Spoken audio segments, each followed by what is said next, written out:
It's a bright sunny day here at Muscle Car of the Week. Why not take a ride in a drop-top Cuda?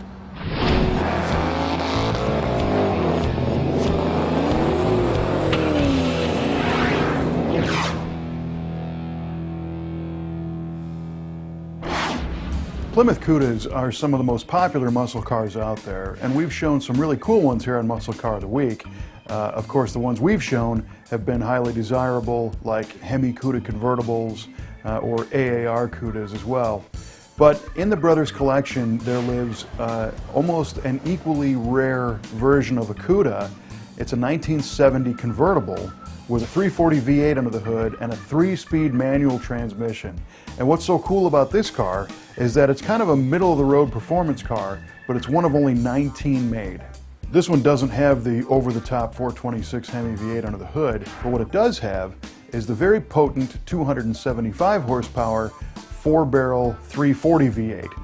And these 340s are very cool motors. It's very similar to what you would see in the AAR, except in this case it's got a single 4-barrel on a dual-plane intake manifold instead of the 3 2-barrels.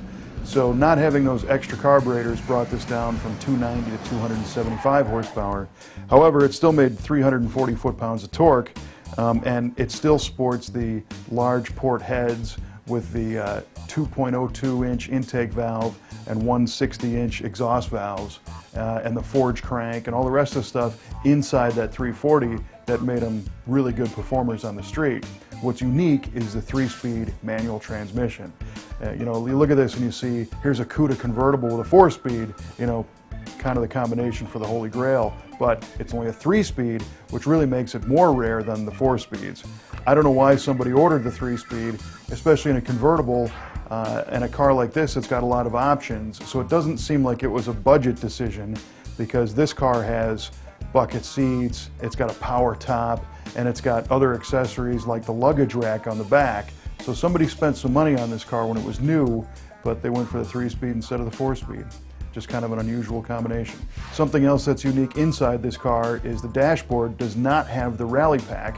A lot of these cars had rally gauges when you start getting into the high performance versions, but this one does not. It's got a very basic dashboard with indicator lights.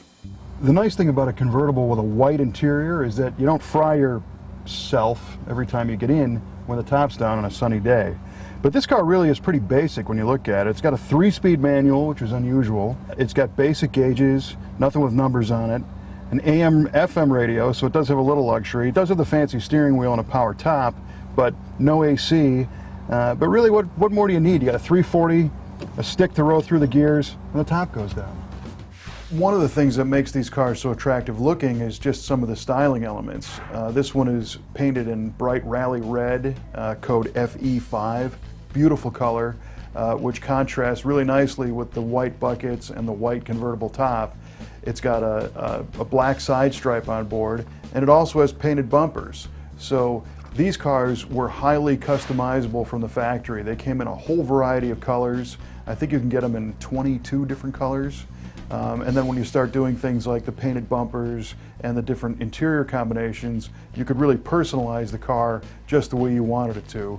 And of course, one of the controversial things being that luggage rack on the back. It's a factory installed thing, and that's definitely a love it or hate it option.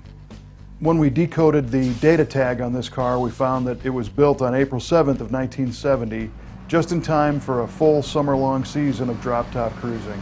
And it's one of the cooler Cudas in the brothers collection. It's kind of interesting to see the 340 and the racy stripe on the side contrasted with this grandpa luggage rack on the deck lid, but that's one of the things that makes this car unique. Thanks for watching this episode of Muscle Car of the Week. Now we've got a mailing list. If you go to our website, MuscleCarOfTheWeek.com, you can sign up and get pictures and information right from the source. We also have the Facebook page where you can share these cars with your friends. And don't forget to subscribe to our YouTube channel where you'll never miss an episode of Muscle Car of the Week.